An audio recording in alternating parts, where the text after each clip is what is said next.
The attack on Kharg Island, which is a crown jewel, 90% of the exports out of Iran come from there, is like a checkmate on the supreme leader.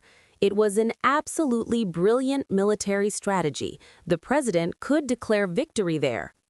That is Republican Representative Michael McCaul, chairman of the House Foreign Affairs Committee, a man who receives classified intelligence briefings, speaking on Fox News on Sunday, March 15th. He continued, "I think Americans will see the price of gas go way down once the U.S. achieves its military objective. Controlling Kharg Island, controlling Venezuela and the oil energy exports there, long-term we're going to have more control over energy in this world than we did before the invasion of Iran." There it is, the invasion of Iran. The chairman of the House Foreign Affairs Committee, describing what the administration has spent 16 days insisting is not a regime change war and not an invasion, called it an invasion on Fox News on day 16. Here is the full picture. The praise, stated exactly as McCaul stated it so you can judge it yourself. The reality, documented by Meet the Press, The Washington Post, Bloomberg, and Trump's own words in a Christian Welker interview this morning. And the specific question The Washington Post put into one devastating sentence: Trump may be ready to declare victory, but Tehran also gets a vote. Let us state the McCaul argument in its strongest form, because it deserves to be engaged, not dismissed. Kharg Island handles 90% of Iran's crude oil exports, destroying its military infrastructure while threatening its oil infrastructure is a genuine act of economic leverage. An Iran that cannot export oil faces a financial crisis on top of a military one. The logic of the checkmate framing, Iran is now in a position where continued military resistance accelerates its own economic collapse. Every day the war continues without a ceasefire is another day of energy revenue Iran cannot recoup. The regime's fiscal foundation, oil money that funds the IRGC, the proxies, the nuclear program, is being held hostage. If Trump threatens the oil infrastructure next, the threat is existential to the regime's finances. That, in McCaul's framework, is checkmate. Tom Friedman, New York Times foreign affairs columnist, Pulitzer Prize-winning author of multiple books on the Middle East, appeared on Meet the Press Sunday morning and offered a version of the same case from a more measured perspective. Friedman told Welker that the Kharg Island strike could provide Trump the leverage to end the war on terms he could sell domestically. The military campaign has achieved real degradation of Iran's conventional capability. There is a diplomatic opening here if Trump pursues it. Friedman's framing is not brilliant, but viable off-ramp if seized. The pro-war argument at its strongest is Iran is weaker than it has been in 40 years. Its air force is gone. Its navy is gone. Its air defenses fell in 24 hours. Its missile launches are down 90%. It has a new supreme leader who is injured, hidden, and issuing written statements from an undisclosed location. Its economy was already under sanctions before the bombs fell. Kharg Island's military capacity is destroyed. The oil infrastructure survives, for now, as a bargaining chip. Checkmate if you define winning as establishing leverage. Checkmate if you define winning as Iran being unable to fight back at full capacity. That is the honest version of the case. Here is what it leaves out. The Washington Post published its analysis at 6 a.m. Sunday with the headline, "After 2 weeks of war against Iran, President Donald Trump may soon be ready to declare victory. But he confronts a challenge. Tehran also gets a vote." Tehran also gets a vote. Iran's armed forces on Saturday, the same day McCaul called the Kharg strike a checkmate, said that if any attempt is made to open the Strait of Hormuz by force, all oil and gas infrastructure in the region, in which the U.S. and its allies have interests, will be set on fire and destroyed. Not Iran's infrastructure, the Gulf states' infrastructure, Saudi Aramco, ADNOC, Qatar's LNG terminals, the Fujairah port, which was already hit by drone debris on Saturday, with crude and refined product loading suspended. Iran's Revolutionary Guards on the same Saturday specifically accused the UAE of hosting American missile launch sites and declared the UAE's shipping ports, docks, and military shelters legitimate targets.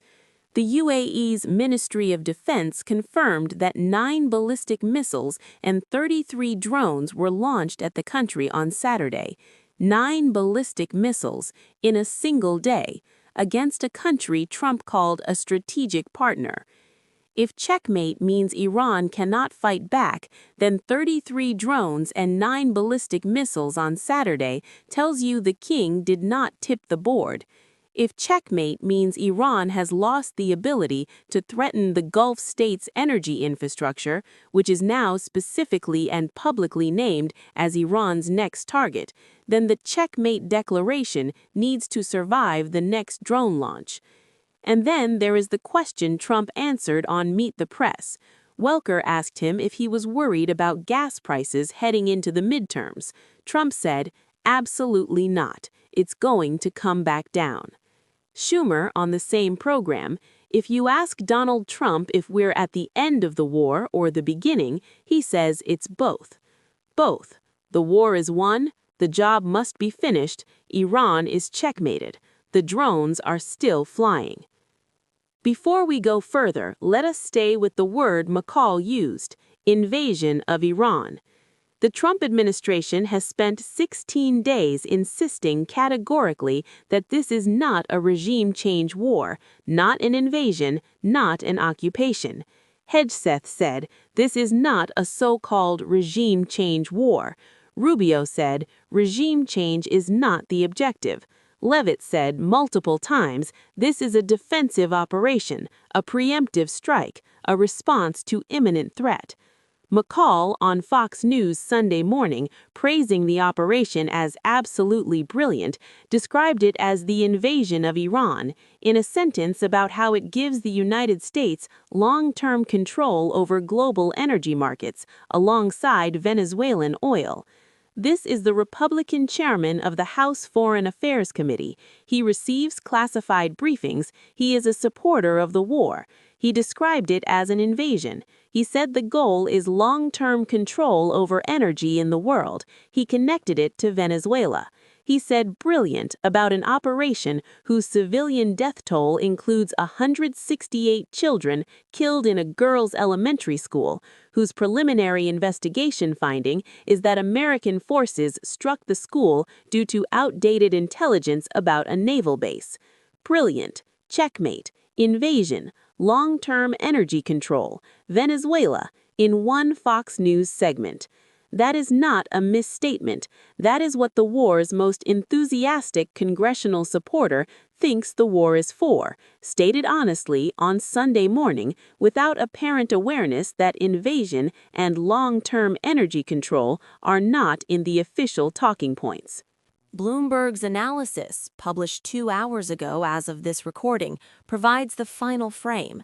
As the U.S.-Israeli war on Iran enters its 3rd week, pressure is growing on the person in the best position to end it, Donald Trump. Not Iran, not Netanyahu, Trump. The pressure to end the war is now described by Bloomberg as falling primarily on the American president, not on the adversary the war was designed to pressure. That pressure comes from 6 directions simultaneously. The MAGA base is fracturing. The Hebron crowd went silent when he declared victory.